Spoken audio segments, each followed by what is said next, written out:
Salut les amis, j'espère que vous allez bien. Moi ça va. Bon, nouvelle petite vidéo cette semaine, tranquillou. Allez, on a validé les 42 piges. La vieillesse est bien entamée. Je rigole, je suis très content, je suis très fier d'avoir eu ces 42 ans, surtout que je les ai passés pour une fois cette année, contrairement à 40 ans, 41 ans, avec des problèmes de santé. Là, cette année, c'était avec une bonne santé. Donc, je suis très content. J'ai bien fêté ça en plus parce que c'était aussi l'Aïd. Donc, voilà, je suis un peu plus gonflé parce que rétention, mais j'assume totalement. J'ai surkiffé. Voilà. Voilà, bon, je suis un peu décalé, mais bon, voilà. Aujourd'hui, petite vidéo conseil, ça faisait très longtemps que j'en avais pas fait une, donc je me suis dit, allez, tu sais quoi, gars, il est temps, hein, summer body. Non, je rigole, pas de summer body, qu'est-ce que vous racontez là? Je suis déjà en summer body, on est tous en summer body, allez. Non, petit conseil aujourd'hui, on va parler d'un truc qui angoisse beaucoup de personnes. C'est vrai que j'en parle un peu par-ci par-là. Je vous ai partagé des vlogs sur mes chirurgies réparatrices. Mais c'est vrai que j'ai jamais fait une vidéo proprement parlée de mes petits conseils, mes petits tips, comme diraient les influenceuses et les influenceurs, sur les excédents de peau et comment vous aider. Mais avant tout, comme d'habitude, vous savez très bien, n'hésitez pas à vous abonner à la chaîne, à liker la vidéo, à la commenter si elle vous a plu, à la partager à des personnes qui pourraient être intéressées et à bien sûr activer la petite cloche qui va vous notifier des prochaines vidéos de cette petite chaîne qui monte, qui monte, qui monte. Et je sens que le jour où j'aurai 1 million d'abonnés, M6 va venir me taxer des royalties sur tous mes petits slogans comme ça. Je rigole. De toute façon, on n'arrivera jamais, certainement jamais à 1 million d'abonnés. Quoique, on ne sait jamais. Mais voilà, bref. Parenthèse, moment de promotion personnelle terminé. On va attaquer la vidéo, le sujet, les excédents de peau. Ouh, c'est joli ça. Ah, pas mal le petit biceps. Et la sèche, on va l'accélérer, mais ça sera le sujet d'une prochaine vidéo. Vous inquiétez pas, je vous en parle parce qu'il y a un petit truc qui vient de s'installer. Aujourd'hui, on est le 12 juillet et je viens d'apprendre quelque chose aujourd'hui et j'ai une deadline de 2 mois. Bref, sujet d'une prochaine vidéo. Aujourd'hui, les excédents de peau, quels sont mes petits conseils? En gros, la première question qu'on me pose souvent, c'est comment éviter les excédents de peau? Ma réponse est que tu ne peux pas éviter les excédents de peau. Personne ne peut te garantir que grâce à une méthode, une crème, une technique, une gaine ou je ne sais pas quoi, on peut te garantir que tu n'auras pas d'excédent de peau. Personne ne peut déterminer cela. Aujourd'hui, en tout cas, du fait de mes connaissances, je ne suis pas un professionnel. Je suis quand même un peu concerné par la problématique, étant donné que j'ai subi des excédents de peau. J'en ai encore et j'entame encore des prochaines chirurgies réparatrices pour en retirer le maximum, sachant qu'il m'en restera toujours. Ça sera aussi le sujet d'une autre prochaine vidéo. N'hésitez pas à me le rappeler en commentaire parce que des fois j'oublie. Quand je vous le dis comme ça, je ne prends pas des notes. Ouais, parce que je ne suis pas quelqu'un d'organisé en fait. Sur cette partie-là, je ne suis pas organisé. Moi, j'aime bien, c'est le côté naturel. Vous voyez, c'est pas calculé. Bref, c'est dit, c'est dit. Mais c'est vrai que des fois, j'oublie parce que j'ai plein de sujets, plein de trucs. Et c'est vrai que c'est dommage parce qu'il y a plein de petits trucs sympas, je pense, qui pourraient vous intéresser, vous aider. Et donc, je disais, et donc, j'aurai toujours des excédents de peau. Et donc, je m'intéresse forcément au sujet. Donc, je me suis pas mal instruit, j'ai pas mal lu, pas mal échangé avec des professionnels, que ce soit des chirurgiens, des diététiciens, aussi sur la partie nutrition, qualité de peau, comment améliorer la qualité de peau, mais aussi avec les dermatologues sur comment est structurée une peau et qu'est-ce qui fait que.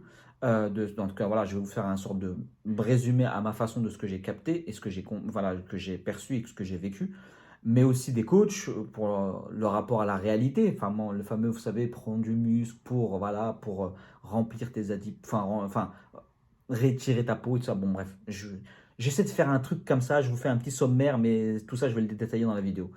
Bref, je me suis pas mal instruit sur ces questions-là. Maintenant, s'il y a quelqu'un qui vient me sortir une étude récente, nouvelle, là, que je ne connais pas, qui va me dire si on peut faire en sorte qu'il n'y ait pas d'excédent de peau, eh bien, je suis preneur. Balance l'info et on la distribue. Mais pour le moment, il n'y en a pas. Donc, maintenant, cette question-là, quels seraient les trucs pour éviter des excédents de peau? Personne ne peut vous dire. C'est quoi des excédents de peau? Des excédents de peau, c'est à un moment l'élasticité de votre peau, qui est déterminée par votre génétique. Donc, dès lors, la génétique, on ne peut pas agir dessus. Donc, en soi, vous ne pouvez pas agir sur un potentiel excédent de peau que vous pourriez avoir parce que vous ne connaissez pas votre génétique. Personne ne maîtrise sa génétique. On la connaît, on commence à l'apercevoir dès lors qu'on entame un processus ou qu'on finalise un processus ou qu'on atteint un objectif dans le cadre d'un processus comme une perte de poids. On est arrivé à la perte de poids, c'est là on constate. Une prise de masse musculaire, vous imaginez un physique et vous en avez un différent parce que vos insertions musculaires, votre déterminisme génétique qui fait que vous allez avoir des volumes ci, vous allez avoir des points faibles, ça va se voir dans l'évolution, ça va se voir au final. Vous voyez, c'est des choses comme ça. Mais la génétique, on ne peut pas, comme ça, de but en blanc, vous dire, ah oui, toi, c'est sûr, tu vas être comme ça. Et toi, non, mais toi, tu n'en auras pas parce que. Non, attendez, au bout d'un moment, stop, quoi. On va se poser. Donc l'élasticité, enfin, la peau, elle est élastique. L'élasticité est déterminée par sa génétique. Et en fait, en fonction, plus vous allez étirer votre peau, plus elle va arriver à un moment ou un autre à son seuil maximal d'élasticité. Et ce seuil maximal-là, bien sûr qu'au-delà, la peau peut continuer à se construire, qu'on soit bien d'accord. Vous n'allez pas vous retrouver éventré, style à la alien, à avoir vos viscères éparpillés partout, qu'on soit bien d'accord. Donc la peau va continuer à se construire. Sauf que la qualité de la peau, donc son élasticité, va être complètement amoindrie, voire quasiment absente. Et donc ce qui fait que vous allez vous retrouver, et vous êtes déjà avec des excédents de peau quand vous êtes en obésité ou en surpoids, ou en grossesse, parce que en fait, votre peau, elle est déjà étendue, étirée à son maximum. Elle a déjà une zone où elle n'a plus d'élasticité, et une autre zone où on en aura une. Donc la zone où elle en a une, elle reviendra avec le temps, petit à petit. Des fois, il y aura un peu d'affaissement, mais au fur et à mesure, le temps va faire son effet. Et une autre partie où le temps ne fera rien du tout. C'est terminé. L'élasticité a fait que. C'est comme un élastique, vous allez l'étirer, l'étirer, l'étirer, l'étirer, l'étirer. Au bout d'un moment, vous allez vous rendre compte qu'il y a une zone qui est plus blanchie qu'une autre, parce que c'est la zone de tension. C'est la zone où, en fait, son élasticité n'est plus présente. Elle est complètement cassée. Les fibres sont complètement détruites. Elles sont arrachées, elles sont détendues. Et donc, ce qui fait que vous ne retrouverez jamais la forme de cet élastique-là. Parce que voilà, les autres parties, elles seront toujours élastiques. Ici, voilà, il n'y a plus rien. Et bien c'est pareil, le corps humain, la peau du corps humain, c'est la même chose. Donc, déterminer, dire à quelqu'un qu'il n'en aura pas, qu'il aura des excédents de peau, c'est impossible. Il n'y a que le constat, déjà, que vous pouvez effectuer quand vous êtes déjà en surpoids ou en obésité, pour aller voir un professionnel de santé, que ce soit un médecin ou un dermatologue ou un chirurgien, des fois si vous avez l'occasion, et de regarder, et vous verrez sur certaines zones. Moi, par exemple, je l'ai déjà montré sur des vidéos où on voyait et je constatais à la fois en touchant qu'il y avait des zones, quand j'étais gros, qui étaient déjà très flasques, très, très vibrantes, on voyait que la qualité de peau, elle était complètement, elle était plus là, quoi. C'était quelque chose, voilà, moi, là, à l'époque, quand ça s'était bien rempli, là, c'était hyper, voilà, je la sens encore, la peau, elle est très, très fine, très flasque, elle n'est pas ferme. Et c'est à ce moment-là qu'on comprend que c'est effectivement les excédents de peau sont déjà présents. Quand vous perdez du poids, vous allez les constater de plus en plus parce que les adipocytes vont se vider et donc automatiquement l'espace qui occupait justement cette peau-là va se rétracter et vous allez avoir des phénomènes de friperie, de fripage, bref, ça va se friper. Ça va commencer à devenir un peu. Vous savez, comment il s'appelait le film avec Robbie Williams là, Flubby, Flupper, Flop, je sais pas, bref, vous avez compris, très flasque.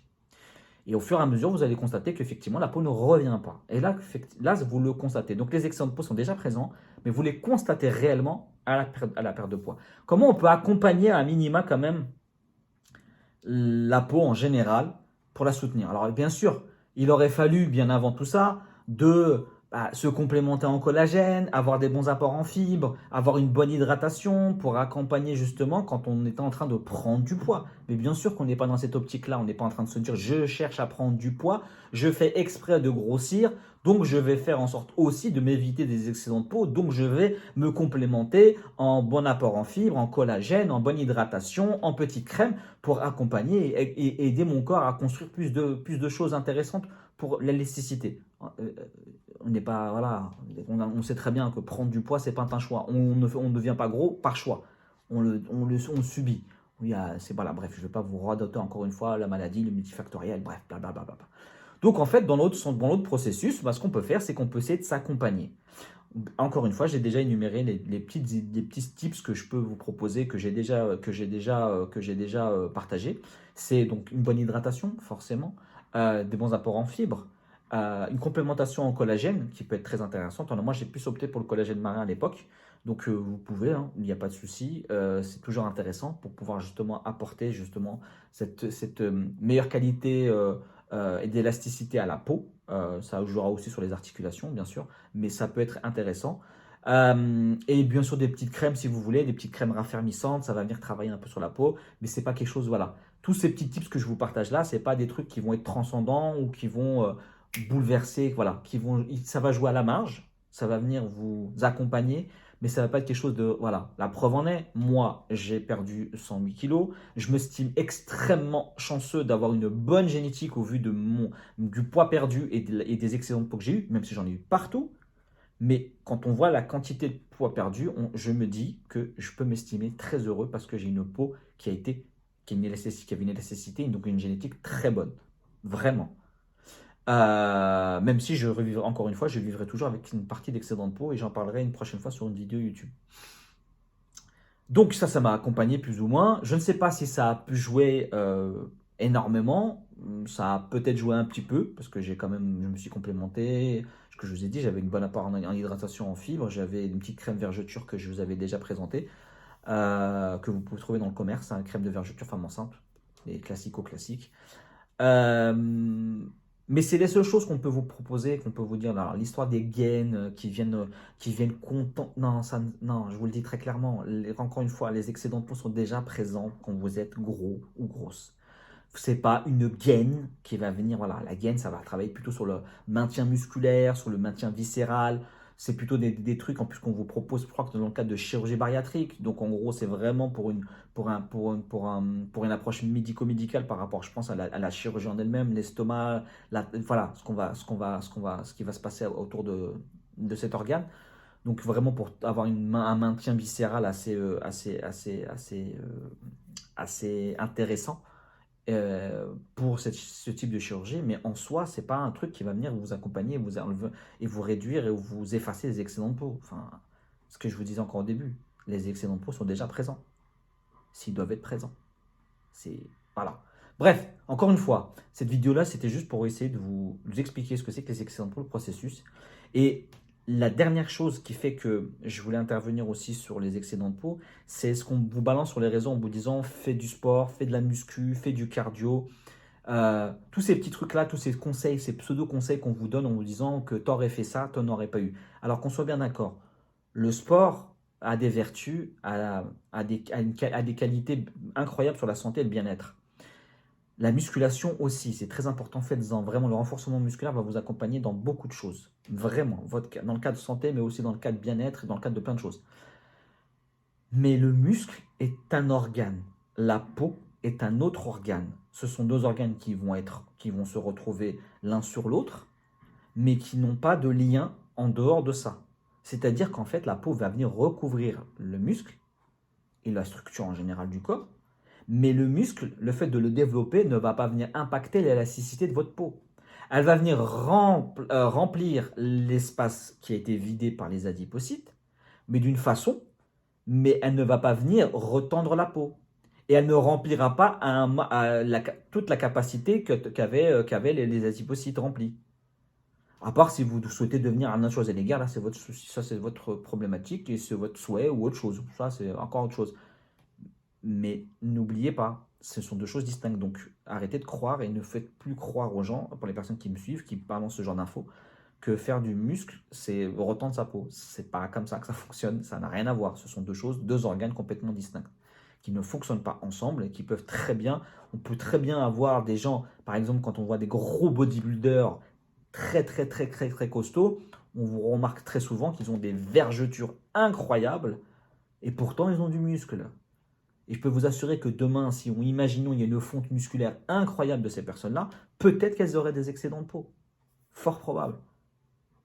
Et pourtant, c'est le muscle qui était là. Donc encore une fois, ce sont deux organes qui sont complètement distincts. Bon bref, mon exemple il est un peu foireux, mais c'était juste pour vous projeter comme quoi le muscle, c'est pas, voilà, c'est pas la solution. C'est une bonne solution dans le cadre de vie générale, dans la santé générale, mais ce n'est pas la solution pour les excédents de peau. Rien à voir. Il n'y a pas de solution adéquate et idéale pour les excédents de peau. Et pour celles et ceux qui ont des excédents de peau, alors vous pouvez laisser quelques temps quand même, le temps que le corps aussi s'habitue, parce que le corps aussi continue à se régénérer. Donc il y a possibilité qu'il y ait une légère amélioration de la qualité de votre peau, de l'élasticité de votre peau et de la peau qui revient après la perte de poids pendant les semaines, les mois qui suivent. Il faut aussi le savoir, moi je sais que j'ai attendu 3 ans, donc il y a eu des légères améliorations, très légères, très à la marge, mais au moins elles ont été présentes parce que je sais que la peau prend aussi du temps.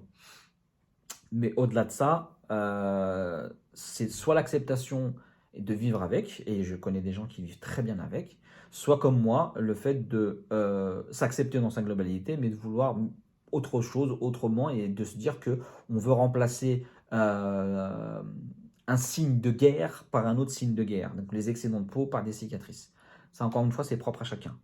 Je ne pousse personne à le faire. Chacun vraiment doit voir les choses en fonction de sa sensibilité et de sa vision du corps qu'il souhaite assumer avec avec son propre regard. On s'en fout du regard des autres, même si je peux comprendre que ça soit difficile des fois à vivre, en particulier pour les femmes par rapport aux cicatrices. Mais très honnêtement, c'est votre corps. C'est vous qui vivez avec, c'est pas les autres qui vivent avec.